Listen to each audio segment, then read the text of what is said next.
안지성, 안성현, 안성희 우리 집사님 각자의 직장에서 어려움이 올 때, 환란이 올 때에 주의 성령으로 승리케 하여 주시고 육신이 강건하게 하여 주십시오. 가정 안에서도 성령의 충만함으로 영혼, 육이 다 건강하여서 가족을 사랑하고 이웃을 돌보는 하나님 나라의 복음의 사자로서 놀라운 역할을 감당하는 그런 빛과 소금과도 같은 존재, 주의 빛이 된 존재로 살아가게 하여 주시옵소서. 주님께서 귀하게 여기신 우리 형제 자매들을 주심을 감사드리며 살아계신 우리 주 예수 그리스도의 이름으로 기도드리옵나이다. 아멘. 할렐루야. 성령 징계하시는 하나님이라는 제목으로 이 시간 말씀을 선포하겠습니다. 부제목은 하나님의 징계하심은 그분의 사랑을 나타냅니다 라는 제목을 한번 지어봤습니다. 오늘 미리 준비한 내용은 아닌데 오늘 총동원 주일 1년 중 가장 큰 우리 행사라는 말이 좋은 뜻일 수도 있고 안 좋은 뜻일 수도 있는데 우리 교회에서 가장 큰 행사 중에 하나인 이 총동원 주일을 맞이하면서 들었던 생각을 좀 나누면서 말씀적으로 들어가기 원합니다. 오늘 예배를 드리는데 오전 예배를 드리는데 중요한 위치에 있잖아요. 제가 예배를 인도하는 역할이 얼마나 중요합니까? 그죠? 제일 중요한 역할 중에 하나라고 볼 수 있죠. 그런데 마음속에서는 참 마음이 많이 부끄러운 마음이 들더라고요. 창피한 마음. 왜 그러냐면 단순하게 접근해서 새 가족을 데려오지 못해서 드는 그런 마음이 아니었어요. 개인적인 이야기 좀 짧게 설명해 드릴게요. 먼저는 감사하게 생각한 거는 우리 성도들은 왜 VIP 새로운 가족들을 데리고 오지 않았을까 그런 생각을 전혀 들지 않게 하셨어요. 그게 하나님께 감사한 제목이었어요. 저 자신을 보게 하더라고요. 제가 오랫동안 전도하려고 하는 형제가 있었는데 그 형제는 약간 정신이 온전치는 못한 형제인데 자기가 먼저 오겠다는 거예요. 이런 행사가 있다고 알려주니까 자기가 먼저 오겠다고 한 달 전부터 이야기를 했는데 뭐 자세히 이야기할 수 없지만 각색해서 이야기를 하면 그 친구가 여러 가지 좀 실수가 있고 문제가 있어가지고 연락을 좀 제가 보류했어요. 뜸하게. 왜냐면 뭐 일적인 단적인 예로 뭐 자기 어머니의 돈에 막 손을 대거나 그런 일들이 좀 있었어요. 최근에. 그래가지고 이 상태에서 교회를 무조건 오는 것은 조금 생각해봐야 되지 않을까 이런 자의적인 판단을 해서 약간은 좀 차이를 좀 뒀는데 주의 성령께서 좀 약간 저에게 말씀하시는 것 같았어요. 그럼에도 불구하고 오고 싶어한 형제인데 오게 하지 그랬느냐 이런 마음이 들어서 조금 제 마음 가운데 무거운 마음이 좀 들었습니다. 그런데 한편으로는 이게 기회가 돼서 총동원 주일과 상관없이 그런 생각이 들었어요. 또 지속적으로 좀 더 강하게 이 상대원동에 사는 분들에게 교회 가자고 이제는 좀 뭐라고 해야 되죠? 노골적으로 직접적으로 얘기해야 되겠구나, 얘기하지 않은 부분이 있구나 이런 반성을 들게 하셨습니다. 성도님도 이러한 성령이 주시는 생각으로 새로운 마음으로 한 영혼에게 접근하시기를 주님의 이름으로 축복합니다. 한 가정이 있었습니다. 한 가정이 있었는데 몹시 생계가 어려운 가정이었어요. 흔히 말하는 다문화 가정인데 다문화여서 가정이 어려운 게 아니라 다문화 가정인데 이 부부가 첫 아이를 낳은 지 얼마 안 돼서 큰 교통사고를 당했어요. 엄청난 중상을 입었어요. 그래가지고 병원에서 몇 달을 6개월 동안을 입원을 했는데 겨우겨우 살아났죠. 그런데 그 자녀는 장성을 하고 고2가 됐어요. 고2 아들이 됐어요. 그리고 나서 이제 그 밑으로는 쌍둥이 동생이 있는데 이제 또 그 쌍둥이 중에 하나는 일란성 쌍둥이인데 남매로 돼 있는데 이제 한 8살, 9살 정도 됐겠죠. 근데 그 중에 쌍둥이 중에 딸은 또 약간의 어떤 발달 장애가 있고 자폐 성향이 좀 있어서 집안에 그런 어려움이 있었어요. 그런데 첫째인 아들이 굉장히 너무너무 잘 컸죠. 어려운 형편 속에서. 그렇게 해서 그런 4명의 가정이 5명으로 이루어진 가정이 있었어요. 그런데 그런 형편이다 보니까 가정은 어렵죠. 큰아들은 이제 공부한다고 좀 다른 지방에 가서 학교를 멀리 있는 집에서 왔다 갔다 하죠. 거의 생활비가 없는 와중에 그렇게 살고 있어요. 그런데 또 이제 쌍둥이 중에 한 명이 딸은 또 발달 장애가 있기 때문에 그 딸한테 모든 것이 다 집중이 됩니다. 그러다 보니까 남겨진 거는 한 8살, 9살 정도 됐을까요? 그 쌍둥이 중에 아들은 온전한 돌봄을 받지 못하는 거예요. 아버지는 연세가 많아서 일용직 그 일이 있으면 어쩌다 한 번씩 있으면 나가고 그렇게 누구의 돌봄도 받지 못한 채 그렇게 살아가고 있는 거예요. 그 다른 나라에서 온 캄보디아에서 온 어머니는 그 발달 장애가 있는 자기 쌍둥이 누나, 조금 먼저 태어난 누나를 늘 안아줘야 돼요. 9살인데도 계속 안아줘야 되거든요. 그런 상황에서 돌봄을 받지 못한 그런 아들이 있는데 일주일마다 형이 기숙사에서 한번 돌아오면 그렇게 좋아하는 거예요. 형이 너무 듬직하고 어른스러워서 한 30대 같대요. 고2인데.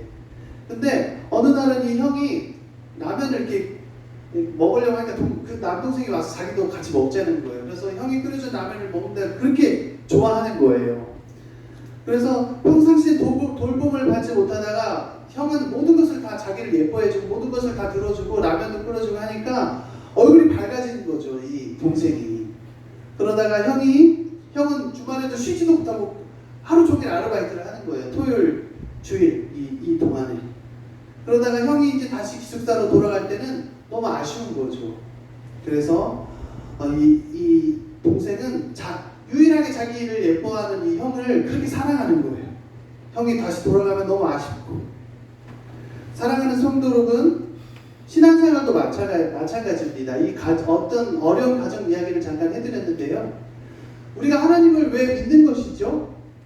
놀라운 그런 신비가 있어요. 하나님을 믿는데 하나님으로부터의 반응이 없으면 사람들은 신앙생활을 아마 하지 않을 겁니다. 그런데 성경을 읽고 찬양을 하고 기도를 하고 이런 신앙생활을 하다 보면 흔히 교회를 다닌다고 하죠. 열심히 교회를 다니면서 가정에서나 직장에서나 교회에서나 신앙생활을 하다 보면 주님이 나를 이뻐하신다는 게 느껴진다는 거예요. 성경을 읽지 않으면 느껴지기가 힘들어요. 기도, 찬양하지 않으면 주님이 나를 귀하게 여기시고 아끼신다는 마음을 그런 기분을 느끼기가 어렵습니다. 그런데 신앙생활을 하고 말씀, 기도, 찬양 중에는 분명히 하나님께서 나를 사랑하시구나, 나를 이뻐하시구나 라는 걸 우리가 깨닫게 됩니다. 그런데요, 일반적으로도 우리가 동생이나 자녀에게 무조건 사랑만 주진 않잖아요. 그죠? 무조건 이쁘다만 하지 않잖아요. 진짜 사랑하는 손자, 손녀, 자녀에게는, 조카에게는 어떻게 합니까? 따끔하게 그들이 잘못을 했을 때, 그 아이들이 잘못을 했을 때 징계를 하죠. 훈육을 하죠. 그것이 하나님의 사랑의 원리입니다. 우리를 사랑하시는데 어떻게 사랑하십니까? 우리를 징계하신다. 다른 말로 하면 우리를 훈육하신다. 이 성령 강림 주일에 우리를 징계하시고 훈육하신 하나님, 다른 이름으로 하면 성령 하나님이 어떤 분이신지를 오늘 이 시간 분명히 깨닫고 성령의 사람 되시기를 도전합니다. 11장, 히브리서 11장 앞장의 내용을 간략하게 살펴봅니다.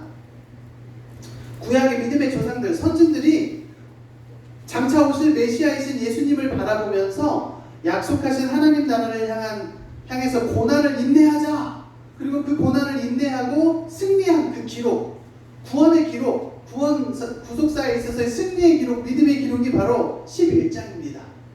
이런 상황에서 오늘 12장 1절로 이어져요. 11장 내용을 염두에 두시고 그러므로 우리 그 다음에 1절로 이어지는 거예요. 우리 성도님들이 1절만 한번 읽어주시겠습니까? 시작.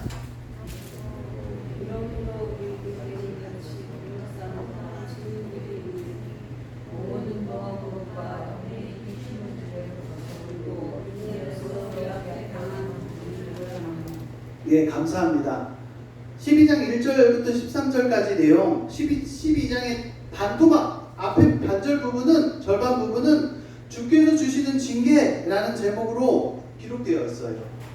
그래서 지금 성도님들이 읽어주신 말씀의 내용은, 그러므로 11장 내용, 그러므로 믿음의 삶을 증거하는 수많은 증인들이 저와 여러분, 우리를 둘러싸고 있기 때문에 우리를 무겁게 하는 모든 짐, 우리를 넘어지게 하는 죄를 벗어버립시다 라고 이야기를 하는 거예요. 두 가지가 있습니다. 짐을 벗고 죄를 벗어버리자라는 거예요. 신앙생활은 짐을 예수님께 내어드리고 죄를 벗어버리는 것, 이것이 신앙생활이라는 것입니다.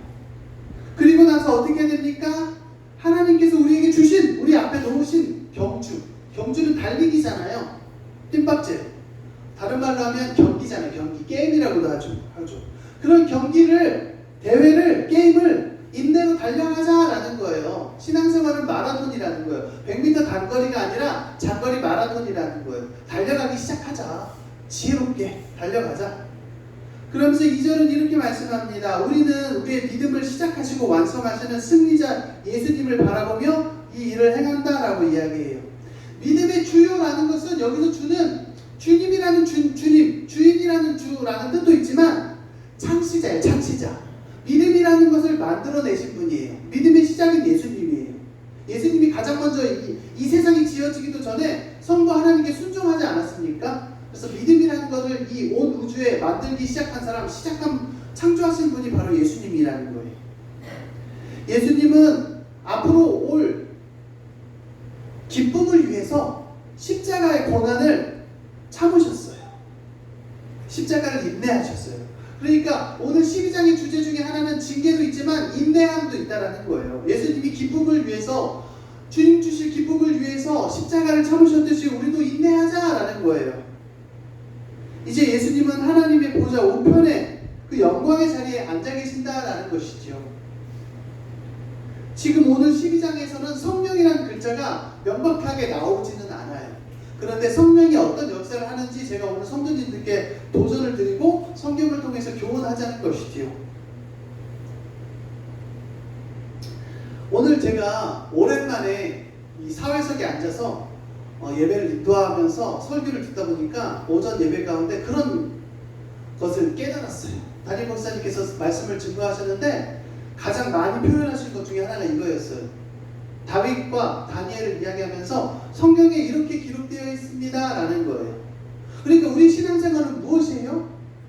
우리 나 하고 싶은 대로 그냥 살아가는 것이 아니라, 그것도 그런 자유도 필요하지만 성경에 기록된 대로 그것을 우리가 분석해서 이렇게 살아야 되겠구나 이렇게 생각하는 것이 바로 우리가 신앙생활이라는 거예요. 성경에 이렇게 기록되어 있으니까 나도 이렇게 살아야지. 성경에서 이거 하지 말라고 기록되어 있으니까 다윗처럼, 다니엘처럼 나는 이거 하지 말아야지.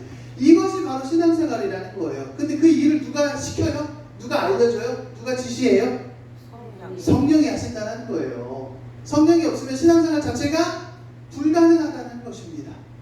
그러니까 성령은 운전대라고도 할 수도 있고, 신호등이라고 할 수 있고, 엔진이라고도 할 수 있고, 여러 가지 이름을 붙일 수 있어요. 성령이 성경대로 살아가도록 우리를 돕는다라는 거예요. 이것을 한번 따라합시다. 두 글자로 적용. 성령은요, 예수님이 이미 다 하신 거를 우리에게 적용시켜서 우리가 똑같이 예수님처럼 살도록 하게 하신다라는 거예요. 다른 어려운 개념으로는 유효한 부르심 이런 말도 써요. 적용이라는 거예요. 예수님이 하신 일을 우리가 하도록 도와주신다라는 겁니다. 조금 덜, 성경은 모든 구절이 다 중요하지만 조금 그래도 뭐라고 해야 되나요? 그 중요성이 약간은 다른 것보다 덜 중요한 게 있다면 3, 4, 5절일 텐데 이 부분은 제가 빨리 한번 스쳐 지나가듯이 설명을 해드리면 3절에서는 예수님이 겪으신 그 적대감, 그런 비참함을 한번 생각해 보십시오. 여러분은 예수님처럼 살았다면 벌써 지쳐서 포기했을 것입니다. 이것이 3절이에요. 4절은 뭡니까? 어쨌든 그럼에도 불구하고 여러분은 죄와 싸우다가 죽지는 않았습니다. 예수님처럼 그렇게 죄와 싸우다가 죽기까지 죄와 싸우지는 않았습니다. 그러니까 포기하지 마십시오 이 얘기예요. 그러면서 5절에서는 하나님께서 여러분을 자녀 삼으셨습니다. 여러분을 자녀 삼으시고 주신 위로와 격려의 말씀을 여러분이 잊으셨습니까? 그러면서 이렇게 이야기를 해요. 제가 읽어드릴게요. 5절 말씀입니다. 예수님께서 뭐라고 말씀하셨어요? 내 아들아, 주의 징계하심을 경히 여기지 말며 그에게 꾸지람을 받을 때 낙심하지 말라. 계속 읽어드립니다. 주께서 그 사랑하시는 자를 징계하시고 그가 받아들이시는 아들마다 채찍질 하시리라. 아멘. 잠언 3장 11절과 12절을 인용하면서 말씀합니다. 매주마다 말씀드리는 것처럼 여기서 아들은 딸도 포함해요. 딸은 귀하지 않고 아들만 귀하다 이 뜻이 아닙니다. 딸 아들을 대표해서 아들만 써놓은 거예요. 자, 그러면서 그런 내용 때문에 7절에서는 어떤 내용으로 이어집니까? 이와 같은 하나님의 징계를 견뎌내면서 하나님께서 여러분을 당신의 자녀로, 하나님의 자녀로 삼으신다는 사실을 기억하십시오. 그러니까 우리가 환난을, 신앙생활하면서 겪는 환난을 이기는 방법은 뭐예요? 아, 나는 하나님 자녀구나 라는 거예요. 이것을 잊지 마셔야 된다는 거예요. 다윗이 심지어는 자기 아버지 어머니한테도 푸대접을 받고 형들한테도 푸대접을 받고 할 수 있는 건 뭐였어요? 들판에서 저 하늘에 구름 한 점 없이 아름다운 그 창공의 하늘에, 밤하늘에 빛난 별이 유일한 친구였잖아요. 그러면서 견딘 거예요. 하나님 나의 아버지 되시는구나. 그러니까 이런 고백을 할 수 있는 거예요. 여호와는 나의 목자시니 내가 부족함이 없으리로다. 할렐루야. 이거 여기 앉아 계신 성도님들을 다 암송하실 줄 믿습니다. 이 10편, 13편에 주옥 같은 고백이 나오는 거예요. 왜? 육신의 부모조차 나를 때로는 케어하지 못하고 돌보지 못할 때라도 하나님 아버지는 나를 그렇게 아들로 그렇게 나를 사랑하시고 이뻐해 주시고 아껴 주시는구나. 앞서 말씀드렸듯이 생계가 어려운 집에서 고이 큰아들 아들이 돌봄받지 못하는 그 쌍둥이 남동생에게 라면을 끓여줬더니 아 그렇게 너무 기뻐하면 참 그런 모습이 있었는데 제가 그걸 보고 참 눈물이 나더라고요.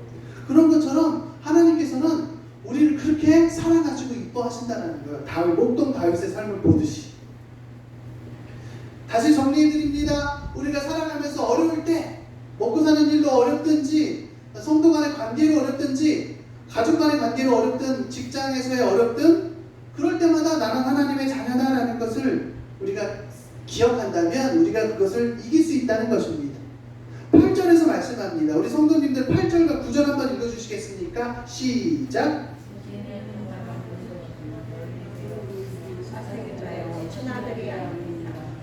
또 우리 육신의 아버지가 우리를 신기하였던 공경하여 하물며 우리 아버지께 더 공경하며 살려하지 않겠느냐. 하나님은 모든 자녀를 다 징계하시는데 만약에 이 성경책을 읽고 있는 저와 여러분 우리 각자를 징계하지 않으신다면 우리는 사생아라는 거예요. 사생아. 하나님의 친아들, 친자녀와 버금가는 양자된 우리가 하나님의 자녀인 것을 믿는다면 징계도 당연히 있어야 된다는 뜻입니다. 그러면서 9절에 예를 들죠. 세상의 부모들도 자기 자녀를 징계하지 않는가. 하물며 하늘의 아버지, 영의 아버지께서는 더욱 우리에게 징계를 주시고 영원한 생명을 주시지 않겠는가라는 거예요. 영생과 징계는, 영생과 훈육은, 채찍질은 뗄래야 뗄 수가 없다라는 것입니다. 10절에 말씀합니다. 세상의 아버지들은 자기들이 아는 대로 최선을 다해서 잠시 동안, 살아있는 동안 잠깐 훈육했어요. 아들이든 딸이든 출가 외인, 출가하면 더 이상 훈육하지 못하잖아요. 그러나 하나님의 훈육은 언제나 영원토록 우리에게 유익하다는 거예요. 잠시 잠깐이 아니에요. 영원하다는 거예요. 그래서 우리가 하나님을 아버지라고 부른다는 겁니다. 우리가 하나님의 거룩함에 참여하기 위해서 하나님께서 우리를 훈육하신다, 징계하신다라는 거예요. 훈육이랑 징계는 같은 뜻으로 쓰이고 있습니다. 그런데 훈육을 받는 지금 당장은 즐겁지가 않고 고통스러워요. 그런데 훈육의 과정을 맞춰요. 채찍질을 맞고 또는 손 들고 서 있어. 그리고 여러 가지 반성문을 써. 이렇게 하나님이 우리에게 여러 가지 방식으로 훈육을 하고 징계를 하실 때에는 우리에게 그것을 우리가 감수하고 감내한다면 어떤 삶이 뒤따릅니까? 올바른 삶, 의로운 삶이 뒤따른다는 거예요. 옳은 삶, 의로운 삶, 올바른 삶은 다시 말해서 어떤 삶입니까? 평화로운 삶, 평안한 삶이에요. 옳은 삶과 평안한 삶도 뗄래야 뗄 수가 없는 거예요. 그냥 평안 주시지 않아요. 우리가 옳은 삶, 회개하고 나서 옳은 삶을 살 때, 올바른 삶을 살아야만 화평이 오는 거예요. 그 화평은 대부분 관계의 화평 속에 있습니다. 여호와 샬롬. 내가 바로 살아야 이웃과 가족과 또 직장 동료들과 건강한 관계를 누릴 수가 있다는 겁니다. 우리 12절, 13절 이번에는 성도님들과 제가 같이 한번 읽어볼까요? 시작. 그러므로 피곤한 손과 연약한 무릎을 일으켜 세우고 너희 발을 위하여 곧은 길을 만들어 저는 다리로 하여금 어그러지지 않고 고침을 받게 하라. 아멘. 할렐루야. 그러므로 지친 손으로 다시 힘을 내라. 약해진 무릎을 굳게 하십시오. 나의 발을 사슴과 같게 하사 그 성경 구절처럼 다시 일어서시라는 거예요. 성도님들의 발 앞에 고는 길을 주님이 되어 주십니다. 연약하고 절름발이인 자들이 넘어지지 않고 강해지도록 하라는 거예요. 우리가 성령을 의지하지 않으면 절름발이 와도 똑같은 인생이라는 거예요. 그런데 우리가 똑바로 걸으려면 성령의 사람이 되어야 된다는 것이죠. 우리 마지막으로 성경 한 구절만 찾아볼게요. 성도님들 다 함께 찾아볼게요. 화면에는 없습니다. 요한복음 16장 5절에서 14절 한번 찾아볼까요? 요한복음 16장 5절에서 14절을 우리 한 절씩 교독하겠습니다. 요한복음 16장 5절에서 14절입니다. 신약성경 175면입니다. 요한복음 16장 5절에서 14절까지만 보겠습니다. 같이 교독하겠습니다. 5절입니다. 지금 내가 나를 보내신 이에게로 가는데 너희 중에서 나더러 어디로 가는지 묻는 자가 없고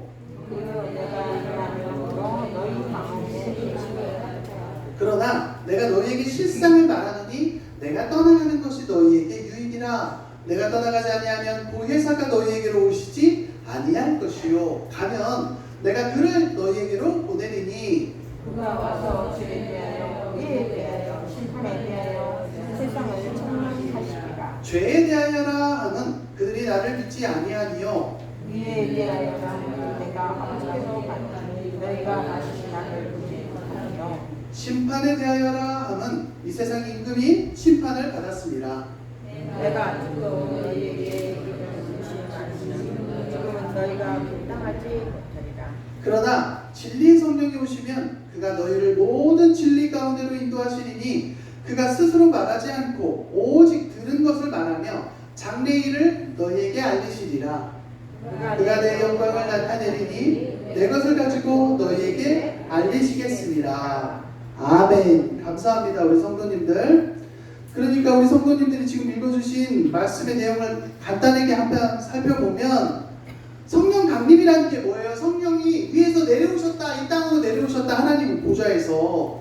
그러니까 7절 말씀 한번 보면, 눈으로 한번 살펴보시면 예수님이 하늘로 승천하지 않으시면, 이 세상을 떠나지 않으시면 보혜사라고 하는 성령님이, 보혜사는 뭐예요? 우리에게 은혜를 베풀어 주신다, 우리의 상담자이시다, 우리에게 지혜를 주신다. 그분이 바로 은혜를 주시고 지혜를 주시는 분이 보혜사예요. 다른 말로 하면 성령이에요. 보혜사 성령이 우리에게 오지 못해요. 예수님이 승천하셔야만 오실 수 있어요.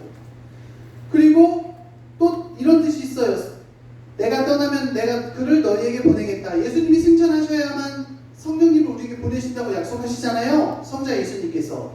그러니까 성령의 일 첫 번째, 성령의 일은 첫 번째, 예수님이 승천하셔야 보혜사 성령님이 우리에게 오신다. 보혜사 성령님을 우리에게 보내주신다라는 거예요. 성령의 일 두 번째, 8절을 보면 알 수 있어요. 두 번째, 세상을 심판하세요. 세상이 심판하는 게 아니라, 세상이 주어가 아니라 세상이 심판의 대상이에요. 대상. 성령님이 세상을 심판하세요. 그 기준은 무엇입니까? 무엇으로 심판하세요? 죄, 의, 심판, 이 세 가지를 가지고 심판하십니다. 구절을 보면 죄는 무엇입니까? 예수를 믿지 않는 모든 것이 죄다. 죄는 다른 말로 하면 예수님을 믿지 않는 것이 죄라는 거예요. 10절에 보면 예수님께서 승천하신 후에는 성령의 시대가 개막을 하는 겁니다. 이제는 성령의 시대예요. 교회의 시대예요. 신약 시대라고도 합니다. 우리는 우리 안에 살아계시는, 다른 말로 하면 우리 안에 살아서 역사하시는 분을 내주하신다고 하죠. 내주하시는 성령이신 하나님께서 다른 말로 하면 성령이신 예수님, 성령의 형태로, 이것은 무슨 이단 교리가 아니라 성령이라는 형태로, 이 형태로라는 말에 오해하지 마시기 바랍니다. 다른 모습으로 오신다는 게 아니라 성령이라는 이름으로 우리 안에서 살아 역사하시는 예수님을 만날 수가 있다는 거예요. 육신의 몸을 가지신 예수님하고는 같은 예수님이지만 이제는 보이지 않는 방식으로 오신다는 거예요. 그래서 우리가 성도님들께서 14절까지 봉독해 주셨는데, 저와 같이 봉독해 주셨는데, 성령의 일 두 가지 했는데 세 가지부터 다시 한번 정리해 드립니다. 성령의 일 세 번째, 성령, 다른 말로 하면 진리의 영, 진리의 영이신 성령은 예수 믿는 사람, 신자를 진리로 인도한다. 그게 성령의 역사예요. 성령의 일. 예수 믿는 사람을 진리로 인도합니다. 네 번째, 성부 하나님께 들은 것만을 말씀하세요. 자의로 말씀하지 않으세요. 다섯 번째, 예수 믿는 사람들, 신자들에게 장래 일을 알려주세요. 장차 일어날 미래 일들을 알려주십니다. 요엘서처럼, 요엘서에 기록된 것처럼. 6절, 예수님을, 성자 예수님을 영화롭게 하신다. 성령님이 그런 역할을 하세요. 어떻게 영화롭게 하십니까? 예수님께로부터 들은 것을 성령이 예수 믿는 사람들, 다른 말로 하면 신자들에게 말해줘요. 알려줘요. 그럼으로써 예수님이 영화롭게 해주신다. 그것이 성령의 역할입니다. 말씀의 결론을 맺겠습니다. 사랑하는 성도 여러분, 히브리서 12장의 내용을 앞서 살펴봤습니다. 인내의 경중, 믿음의 주요 온전하게 하시는 분이신 예수님만 전적으로 바라보며 우리 앞에 놓인 신앙의 경주를 끝까지 인내하고 완주하라고 우리에게 도전합니다. 두 번째, 사랑의 징계. 성도에게 주시는 하나님의 징계는 우리를 버려주시는, 우리가 버림받는 것이 아니라 아들 삼아주신다는 뜻이에요. 그러니까 징계가 있는 것이에요. 양자됨이라고도 해요. 아들 삼아주시고 딸 삼아주시고 자녀 삼아주신 양자 삼아주신 양자됨의 증거는 바로 징계다. 징계해 주시는 하나님을 성령이라고 한다라는 거예요. 이 징계의 역할은 무엇입니까? 우리를 예수님의 거룩하심에 동참하게 하시려는 것이다. 세 번째, 영원한 나라. 흔들리는 세상 속에서 흔들린다는 건 뭐예요? 기준이 없어요. 감정대로. 박사 학위 받은 사람도, 의사도, 또 그냥 다른 직업을 가진 사람들도, 모든 사람도, 가정주부도, 학생도, 남녀노소 다 떠나서 사람들은 어떤 어려운 상황이 오면 자기 기분대로 결정을 하는 게 인간의 속성이에요. 연구 결과로도 나왔어요. 그것을 흔들리는 세상이라고요. 흔들리는 세상 속에서 결코 흔들리지 않는 영원한 하나님 나라를 기업으로 받은 우리가 경건함과 거룩한 두려움으로 하나님을 기쁘시게 섬겨야 한다. 이것을 우리에게 도전을 주고 있습니다. 이제 마지막으로 방금 읽은 요한복음 16장의 내용을 살펴보고 말씀을 맺겠습니다. 요한복음 16장 5절에서 10절은 어떤 뜻이 있었어요? 책망이라는 은혜, 또는 책망을 통해서 은혜를 베푸시는 성령님이세요. 성령님께서 전적으로 타락한 인간의 죄를 폭로하십니다. 그래서 어떻게 됩니까? 죄와 의와 심판에 대해서 세상을 책망하세요. 꾸짖는 거예요. 세상아, 너희들은 이런 잘못이 있다. 죄가 있고, 의에 대해서는 이런 잘못을 했고, 하나님의 심판에 대해서는 이런 소리를 들어야 된다. 책망을 하세요. 그래서 어떤 일이 일어납니까? 하나님께서 선택하신 백성으로 하여금 자신의 한계, 연약함, 무력함을 깨닫게 하세요. 그래서 결론적으로 오직 예수님의 의만 의지하도록 붙들어 주신다. 이것이 성령님이 하시는 일이에요. 두 번째, 말씀을 조명하시는 성령. 우리 교회에도 조명이 있잖아요. 형광등. 조명의 뜻은 밝혀주심입니다. 비춰주심.